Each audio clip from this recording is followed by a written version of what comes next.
جوافي 9 كيلو ب 87 جنيه. اللي فات عمري ما حسيته اللي فات عمري. يا بخت الاطرش بيك. الاسعار دي كده هتجاز الشغلانه، وانا كده بطلب حقي ولا دي بجاحه مني؟ السلام عليكم ورحمه الله. اخواتي حبايب قلبي عاملين ايه؟ بتمنى لكم دايما الخير والرزق يا رب. عاملين يا اخواتي؟ وحشيني والله. النهارده ان شاء الله هننزل نشتغل الضرايب وهناخد منها اوردرات وهناخد منها ركاب. طبعا بيقابلنا مشاكل كتير جدا في موضوع الاوردرات، زي ما احنا قلنا ما ينفعش تاخد تسعيره قليله، ما ينفعش تسيب حقك في الاوردرات. النهارده كده هننزل ونشوف الاحداث وهنشوف المواقف اللي هتحصل معانا في الشارع ونشوف الاجواء. ما تنساش تعمل لايك عشان ده اكتر حاجه بتدعمني، انا في تاثير جامد جدا يا جماعه معايا في اللايكات. ما تنساش تسيب كومنت عشان احنا بناخد 5 كومنتات نشكرهم في اخر الفيديو على دعمهم المستمر. عايزك تزهق مني، عايزك تكمل الفيديو للاخر. اتمنى ليك مشاهده ممتعه ويلا بينا. انا عند كوبري عربي. انت عند كوبري عربي؟ كويس ان انت قلت لي. بقول لك كويس ان انت قلت لي. طب قصدك ايه يعني؟ انت لسه على شارع 25 اللي هو في الجنب؟ لا انا دقيقتين بالظبط هتلاقيني قدامك. يا صباح الفل اخواتي وحبايب قلبي، عاملين ايه؟ بسم الله توكلت على الله. معايا زبون اصلا المفروض لسه واخده دلوقتي، المفروض هو عامل 50 جنيه 9 كيلو من حته اسمها منشيه ورا مني كده، رايح اركيديا مول على الكورنيش. طبعا الحمد لله اللي هو ايه اتصل بيا وقال لي ان انا قدام كوبري عربي، مسافه كبيره جدا. انا كنت ما بين المسافتين بالظبط، بس لو كنت رحت المسافه دي كان فرق كبير، كان خلاني ضربت مشوار على الفاضي. هو مستعجل متأخر على الشغل.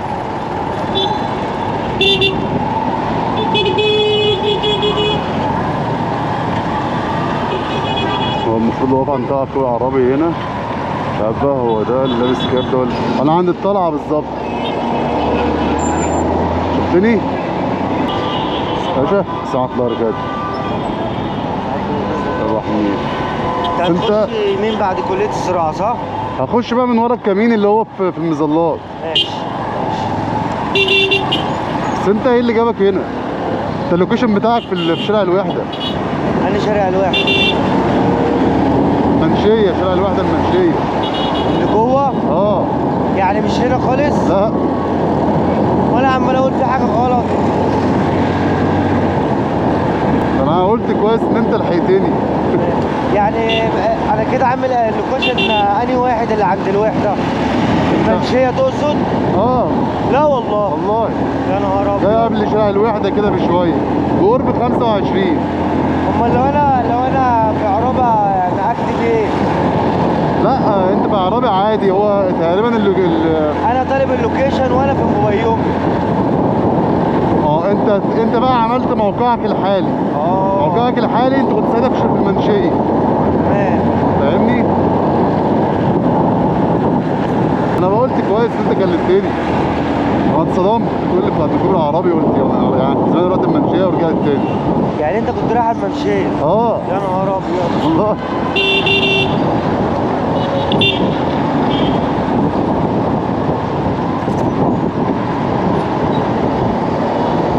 انت رايح اركيديا مول؟ اه.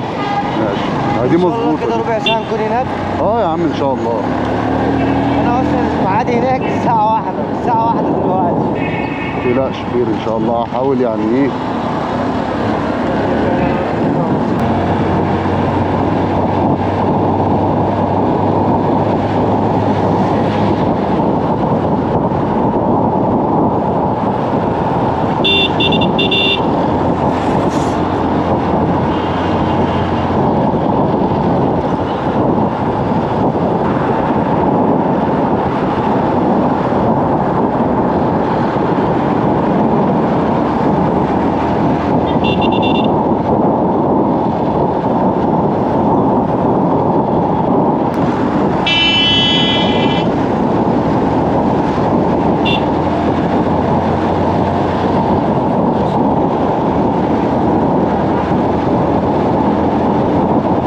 هنا كده؟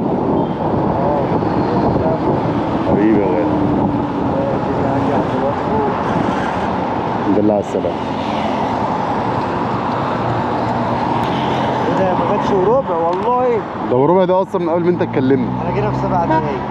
انا بقول لك انت قبل ما انت تكلمني. حبيبي يا غالي. ماشي يا مدير. كده خدنا 50 جنيه بيقول لي ده كده بقالي 7 دقايق، كان متأخر جدا وانا حاولت انجز له بصراحة يعني. المشوار ده كله هو كده ب50 جنيه، ومشواره اصلا واقف عليها بحوالي 6-7 كيلو، حوالي 7 كيلو من عرابي لأركاديا مول. يعني هو 9 كيلو 9 كيلو ب87 جنيه. هقول لك اقل تسعيره جوافي 9 كيلو ب87 جنيه. يا سلام. لا وكان مكتوب التسعيره العادله، بس يعني مش عارف بقى هو مزود تسعيره ولا ايه.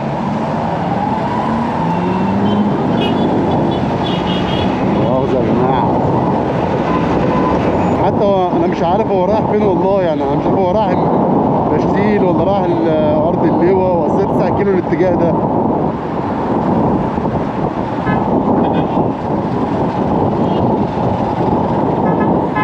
لكن المبلغ قصاد الكيلوهات ده جامد قوي.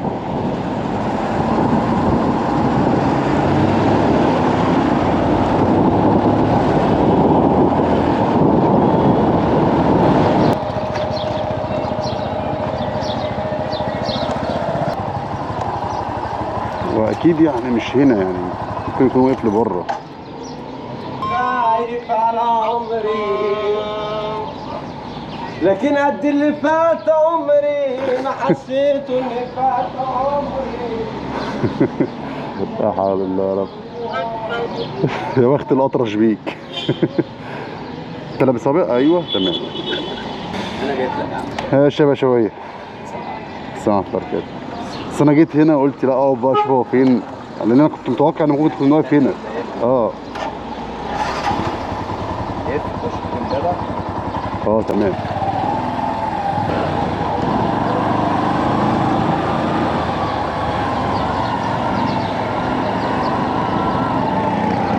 خش من هنا ولا من هنا؟ من هنا. ايوه كوبري امبابة.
لا ما في فتحة ايه.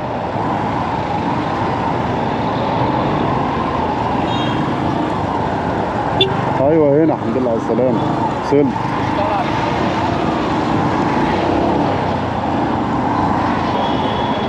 في الشارع ده ولا الشارع؟ ماشي مش مهم. الحمد لله على السلامة. معاك جوز جنيهات تاخد 5؟ لا هو الحساب كام؟ 87. ماشي.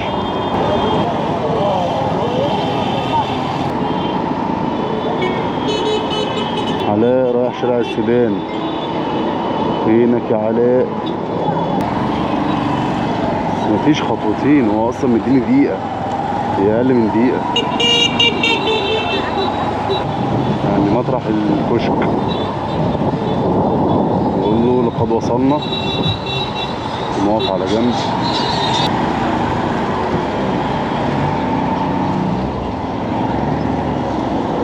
ايه يا معلم؟ ايه يا غالي فينك كده؟ انا مش عارف فين مكتب الصحة ده. انا بص بعد البريد على طول. تمام. يلا يا باشا.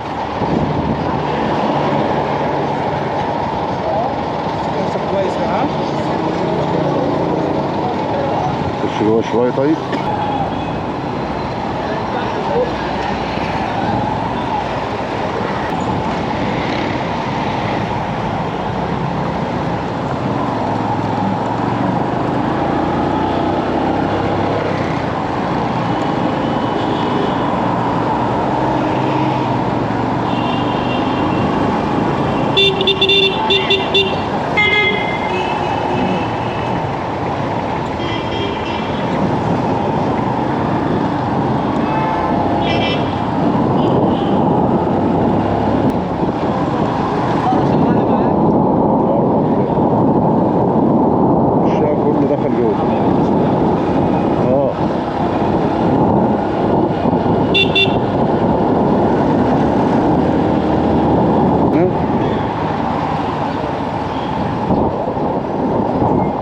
دي ولا طيب ماشي.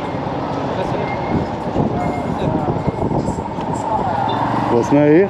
مستشفى الطلبة. هي مستشفى الطلبة فين يا غالي؟ السلام عليكم. يمين؟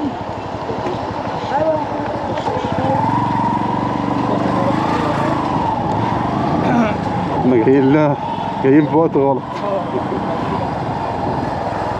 ممكن تكون هنا كده هتعمل اسهل قدام.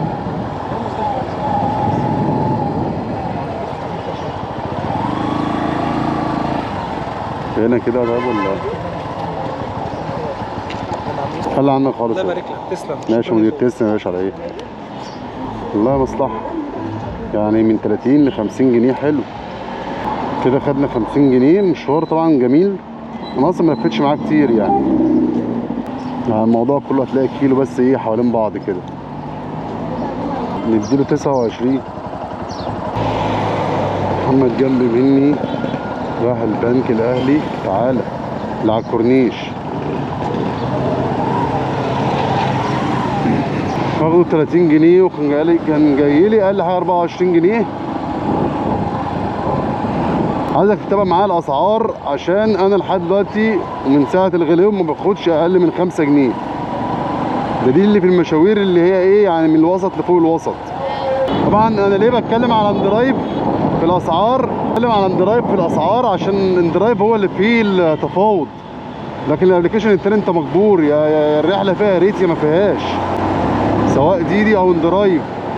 فانا بحاول اديك التسعيره المظبوطه اللي تمشي عليها في اندرايف.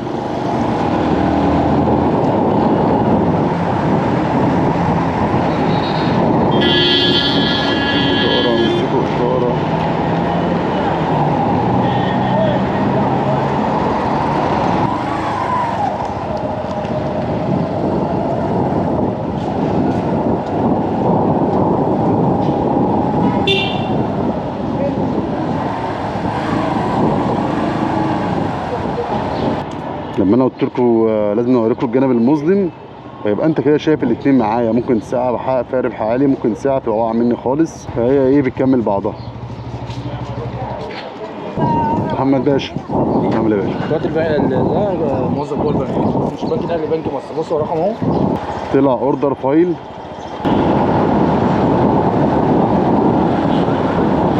هو ايه مشوار في اللذيذ، بس برضه المفترض ان انا هزود عليه هبلغه بالكلام ده بس لما اوصل بقى.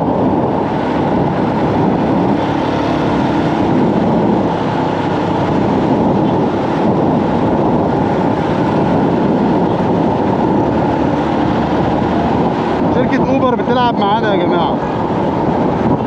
اوبر دلوقتي عملنا زيادة من يوم 14 او من يوم 15، والمفروض ان الزيادة هي مش محدداها، هي مزودة كده مع نفسها. طب ايه الزيادة دي؟ ايه 1%، 2%، 20%، 50%؟ محدش يعرف. طب هو ده من العقل ان انت تزودني وانا مش عارف انا زدت قد ايه، وانا المفروض ان انا انزل اخمن؟ انا مش عارف ليه الابلكيشنات ما بتعاملش الكباتن باحترام. دلوقتي يا جماعه احنا نتكلم مع مين او نشتكي لمين؟ هنا بقى الوكاله.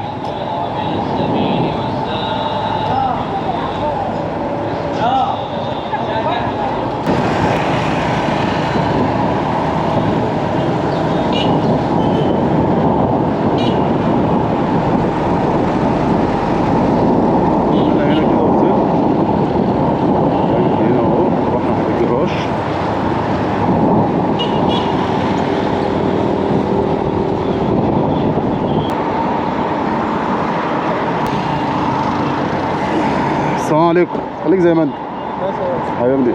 40 كده ماشي يا باشوية. ايوه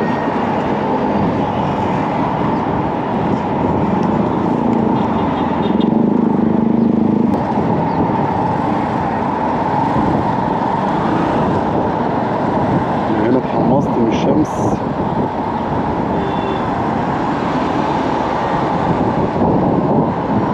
انا عايز اقول لك اصلا هو من غير الاوردر العطر دي لوحدها يعني طبعا كل ما بيجي لي رحله بقدم لها السعر المناسب بلاقيها اتاخدت. يعني ازاي اتاخد اقل من كده؟ حتى حاولت ان انا اقلل شويه وبرضه بيتاخد اقل من اللي انا بطلبه. مش عارف والله الناس اللي شغاله كده دي شغاله ازاي، لكن انا عارف الناس اللي هي بتشتغل ديت بالاسلوب دوت مهما اتكلموا هو ما بيسمعش. هو بيقول لك لا انا عارف اظبط اموري، انا عارف مش عارف ايه. واكتر ناس كنت بتفرج عليهم لما كان بيحصل لهم مشكله في الموتوسيكل تلاقيه مش عارف يصلحها ويمشي بالمكنه مكحكحه، لان هو فعلا هو شايف نفسه هو عارف يتصرف، بس هو بيجيب مصاريفه لكن ما بيجيبش مصاريف المكنه معاه.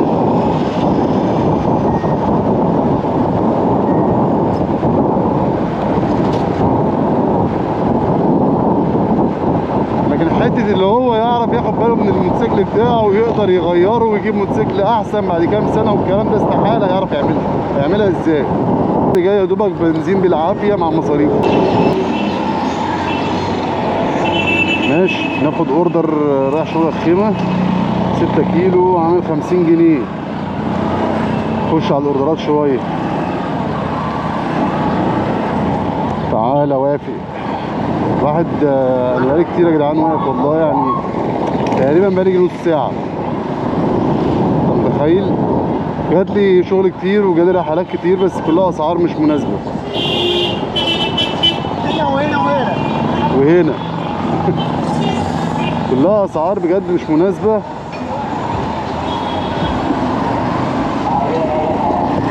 والرحلات بتتاخد.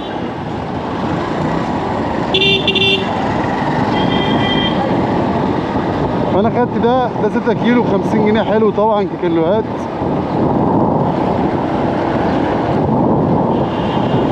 مشوار يعني مش كبير، ده هو نزل شبرا. هو الاوردر تقريبا محجوز عشان بيسمع حد بس، يا رب ما لقوش بس اوردر رخم ولا حاجه. اوعى القطر اوعى القطر اوعى الصاروخ. مبروك يا العميل قدام مني.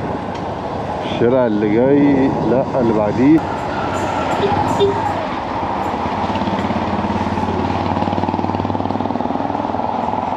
اطلع الدور التاني. ماشي الدور التاني ده الاول بلكونه ولا تاني بلكونه؟ ده اول بلكونه انا واقف. طيب خلاص انا هحسبها بس. السلام عليكم يا شباب.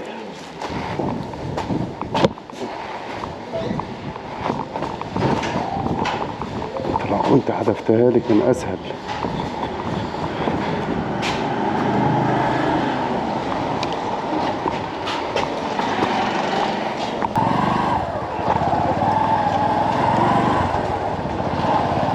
ماشي استلمنا الاوردر.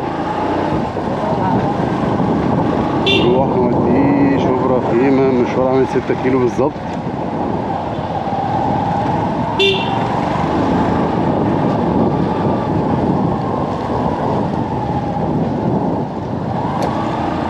الساعة دي ميتة معايا قوي. الساعة دي ميتة قوي قوي.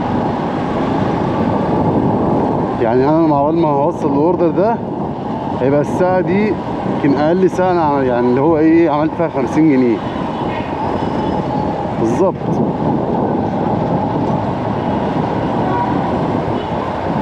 ضاع مني وقت كتير.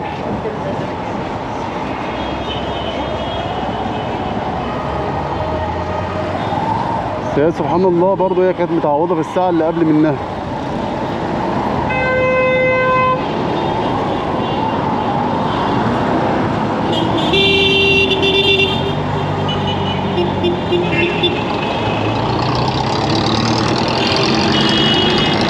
عارف هما ليه كاترين نفسهم في اللفة مع ان اللفة فاضية.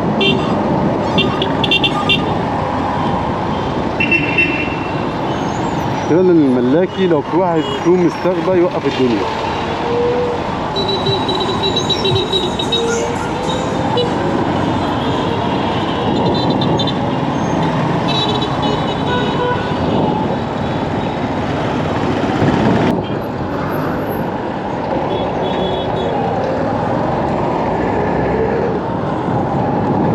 الشارع الجاي دوت ده. اوكي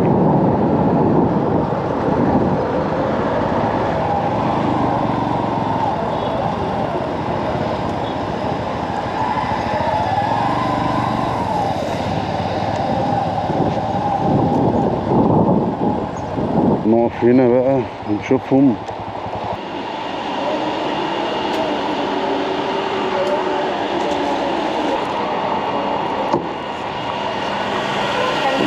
مظبوط ماشي.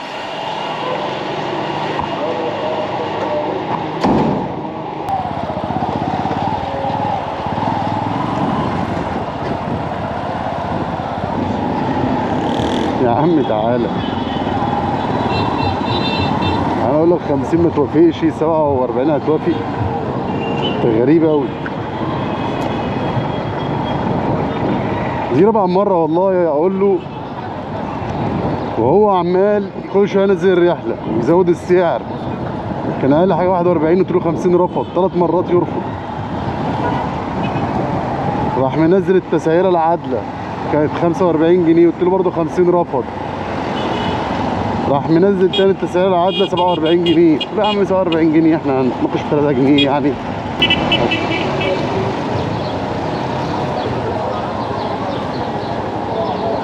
جبنا المعلم بتاع عيش. نادي نفسنا بقى بعد ما هو يجي.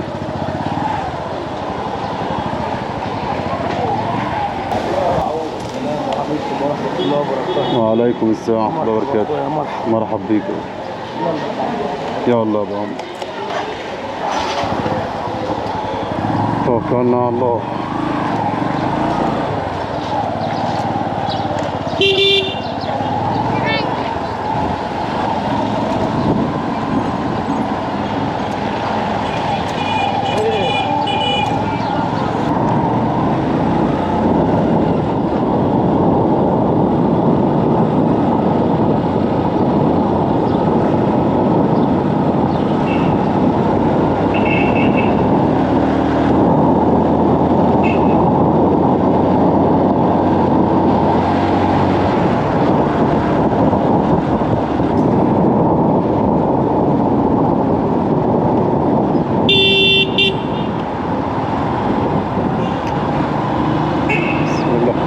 خد اليمين، بس ما بعرفش غير نشوف ايه في اليمين اصلا.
الحمد لله على السلامة.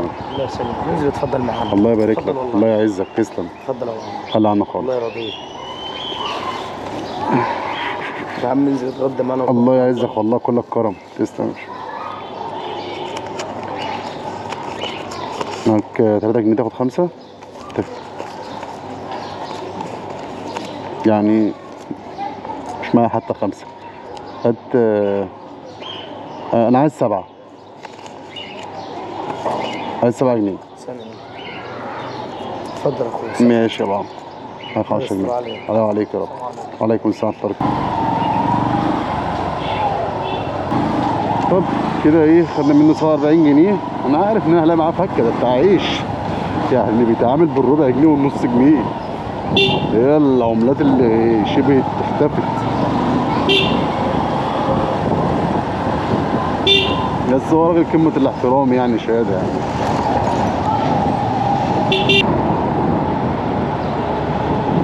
نقف بقى على جنب هنا. طب أقل حاجة اديها لك 44 8 كيلو ماشي واقف. بس زمن ال 40 عن قدام مني هنا، هاخده اوديه الزاوية عند اليوم الواحد كده، عامل 44 جنيه و8 كيلو.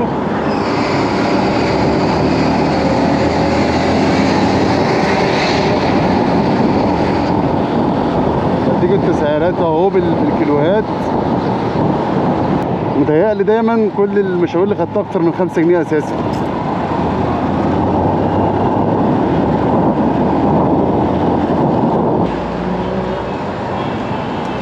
المفروض اللي هو هنا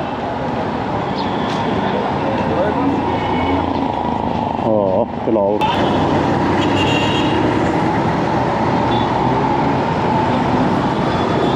قام بقول له بقول له هاخد 50، يقول لي اشمعنى؟ هو فاهم وعارف. انا قلت له طب خلاص اطلبها اوردر وانا واقف معاك اهو، نشوف هناخدها بكام. الاوردر هيكون اكتر اصلا بكتير واكتر من 50 جنيه.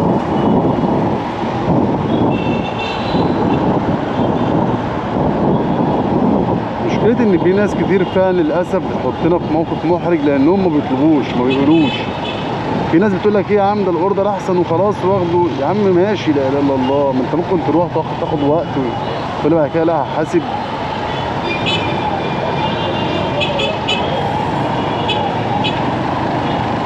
في واحد يقول لك ايه يا عم الاوردر احسن ما حد يركب معايا وبتاع واخف ومش عارف ايه. يا عم ماشي، هي حسنه بتاعتك انت، ليه ترفضها اصلا؟ احسن ولا مش احسن؟ احنا عارفين ان هي احسن.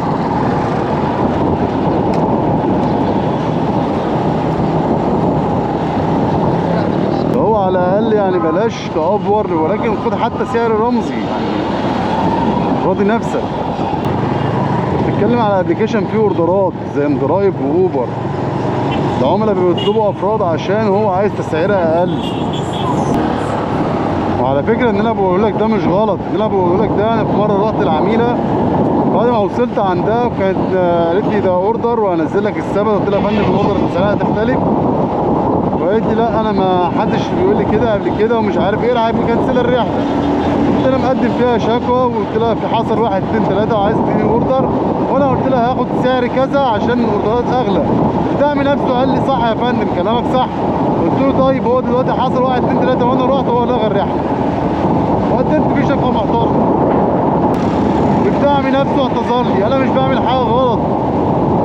هو الابلكيشن حاطط لك اوردرات، مع ان انت اصلا تعمل كده فده انتهاك للابلكيشن، ده غلط منك الابلكيشن ده اولا. يعني انا اصلا المفروض ان انا اشتكيه، كمان اتفق معاك تلغي الرحله، ودي انيل. ادي 2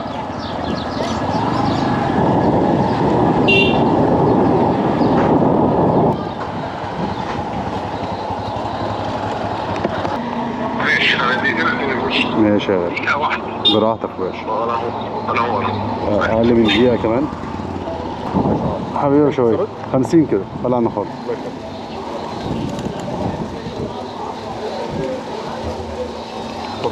ماشي يا باشا حبيبي يا باشا.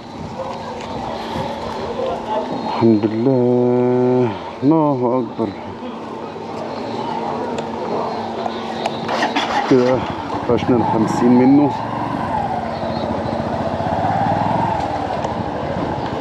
وصلت معاه لحد هنا. متنساش تصلي على النبي. الحمد لله اليوم النهارده عدى على خير. الفيديو كان اطول من كده بس انا مش عايز اطول عليك عشان الفيديو طول معاه، وصل لحد نص ساعه. طبعا من المشاكل اللي بتقابلني كتير يا جماعه ان كل ما باخد اوردر من حد هو ما يكونش عامل اوردر، بيكون عامل ركاب ويرجع يقول لي انا على طول ببعت الاوردرات ومحدش يطلب مني زياده. فانت على الاقل لو متنازل عن حقك فعرف ان العميل اللي بيبقى فيه زياده، بس عشان لو حد قال لك يبقى انت عندك خلفيه، عشان ما تاذينيش انا كمان، لان ده حقي. والعميل اللي هو بيعمله ده اسمه انتهاك ابلكيشن. فانت لو حابب تاذي نفسك ما تاذينيش معاك. طبعا زي ما عودتكم احب اشكر ال5 دولت، اللي هم بيدعموني بشكل مستمر. انا بشكركم على وجودكم وعلى محبتكم، يا رب تدوم ما بيننا يا رب. بكم في الله، سيبكم في رعايه الله. يلا سلام.